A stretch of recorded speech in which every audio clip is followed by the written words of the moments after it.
Let's return to one of our leading stories today. The Government of National Unity's future is in focus following yet another fallout between the two biggest members. Now, the DA is up in arms, accusing President Cyril Ramaphosa of double standards following the axing of the party's Trade and Industry Deputy Minister, Andrew Whitfield. The DA says it will vote against higher education and human settlement departmental budgets because they are being headed by corrupt accused ministers. The question is, does this threaten the future of the GNU, and how will the ANC respond to this? Now, for more analysis on this heightened tension in the GNU, I'm joined by political analyst from the Nelson Mandela University, that's Dr. Ntsikelelo Breakfast. Dr. Breakfast, good to have you on the program this evening. Firstly, what's your assessment of the DA strategy, threatening a motion of no confidence while staying in this GNU? Yeah, I think in the beginning, I thought the DA did put up a good fight in terms of advancing their main line of argument that the president was sort of like applying double standards. I think there was merit in that. But after today's press conferences, both the one of the DA and the one of the ANC, I think both of them were off the mark. I think they've not managed this conflict well. I think their responsiveness has escalated this tension, because conflict is a natural phenomenon. I mean, where there are human beings, there are problems. That's why I don't believe in conflict a resolution, because conflict resolution means to resolve a conflict permanently. I believe in conflict management, which means to manage a conflict. So if you have political parties that are drawn across the political divide, you are going to have ups and downs. But the way they are behaving now, you have a DA, for instance, that says that it might institute a vote of no confidence. Right. That is very problematic. How do you make a statement like that? But at the same time, you are saying that you believe in this coalition arrangement. So both of them, even the ANC also is out of line, in terms of how it has responded. Immediately, on the spot, just after the DA finished speaking, the ANC comes in. It says all sorts of things. So then you wonder, how are these people going to work side by side? So I get the sense that both of them, the ANC and the DA, are out of line, and both of them are putting themselves before national interests. Very interesting you say that, because there are other developments. How significant is the DA's withdrawal from the national dialogue, especially politically, but also symbolically? How is this move?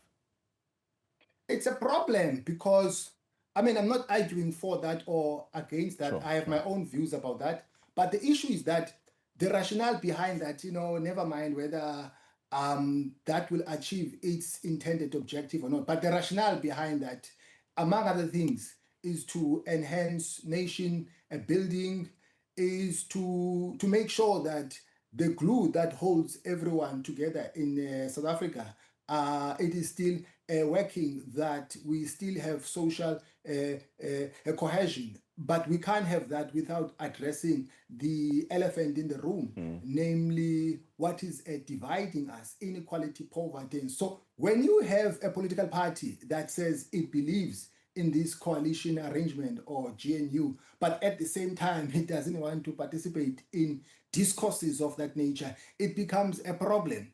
But I don't think that will make the coalition arrangement as it stands to fall apart.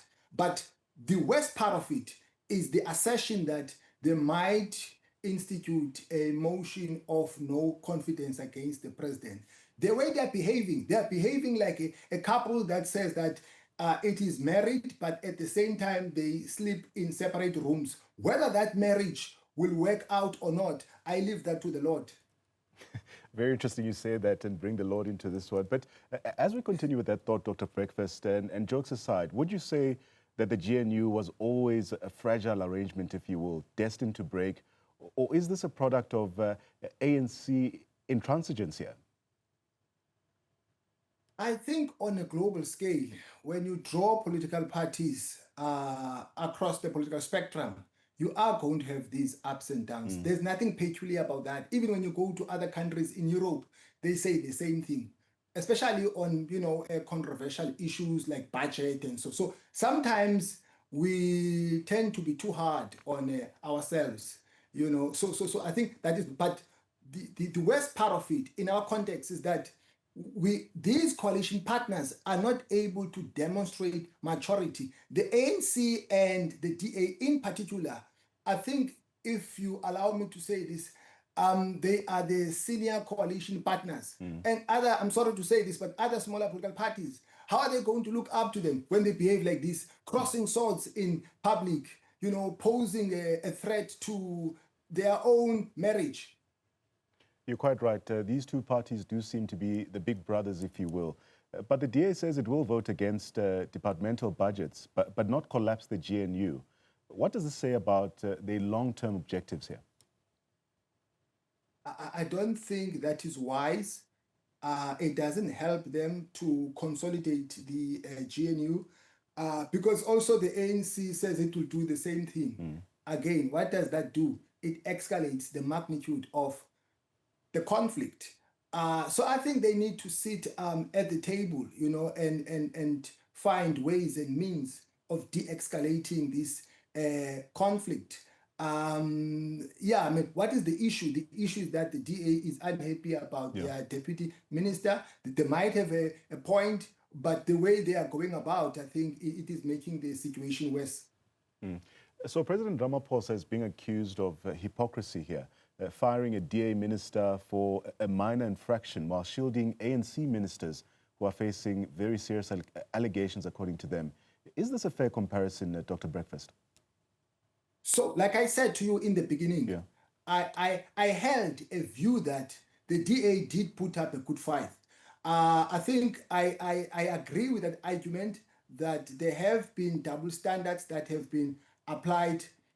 Now, the DA says that the president is being petty by firing the deputy minister for not getting approval on time. The deputy minister, on the other hand, he did apologize. I don't know whether it was a strategic move to let a sleeping dogs lie or what. But the fact of the matter is, I don't think that there was a need to let go of the deputy minister unless there is something else that we don't know. I don't think that the reasons for letting go of him, they revolve around this trip to the US. There are other issues, issues of transformation and so on. I think that might have been the problem. But where the DA beats me, it's when the DA says, now today, I think they were off the mark. They were really way out of line because they have this discourse. So on the one hand, they say the president is being petty. On the other hand, they say that the GNU has improved the way it does things because of the DA. Again, it is being petty. Why do you say the president is being petty when it suits you? When it doesn't suit you, you raise the same issue. That is a contradiction.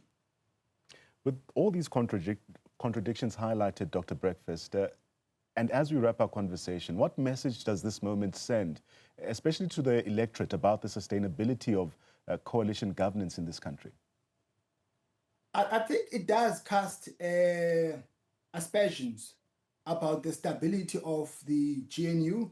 It might affect investor confidence, but I think both of them will find a way out. I don't think that they will go separate ways, but I think this is unnecessary. It's really unnecessary. I think they need to behave like senior coalition partners going forward. But to ensure that I'm clear about what you're saying, Dr. Breakfast, do you think the DA is indeed bluffing about this no confidence motion, or is it a real threat to Ramaphosa's presidency? Remember, they've always argued over and over again that if they walk out of the GNU by themselves, it will create a scope for the ANC and the EFF and MK to join forces. Even the leader of the DA said that, this is the only country that he has. He's doing everything for his own children, which is fine. So based on that argument, I don't think that they will walk out of the GNU. It's just that they are throwing their toys around. Yeah, but would you believe a coalition, including the EFF or MK party, does it become a real viable alternative? That's if the DA does walk out of this arrangement. The EFF is on record having said that they are on standby to reach out to the ANC and to join forces with it. So they are well aware of that. And that is, you cannot rule out that a possibility. Whether we like it or not, I think the market forces, though, they would prefer this political arrangement of the ANC and the DA as opposed to that one, maybe because of the element of radicalism of the left. Yeah. And finally, from your vantage point, Dr. Breakfast, what does this impasse then reveal about Ramaphosa's leadership style and the ANC's adaptability, if you will, in a new era of coalition politics in this country? Like I said, I mean, I don't think that the straw that broke the camel's back is the trip that was undertaken by the deputy minister. I think there are other issues. Yes, the DA does have a standpoint on You see, that department is very important in terms of small, micro, medium enterprises, in terms of triple BE and so on. So I think there are other issues there. But the president also, he needs to clear the air in terms of what are the real reasons. I don't agree with this argument that the president doesn't have to give us the reasons, regardless of what the Constitution says. The Constitution was written in a particular context. The fact of the matter is, as the public, we are within our right to demand answers. This is a democracy. So you can't make decisions, then you report yourself. Yeah, and every right to demand answers. Dr. Ntsikelelo Breakfast, a political analyst from the Nelson Mandela University, a big thank you for his time and insight tonight. Of course, as the GNU appears to limp from crisis to crisis,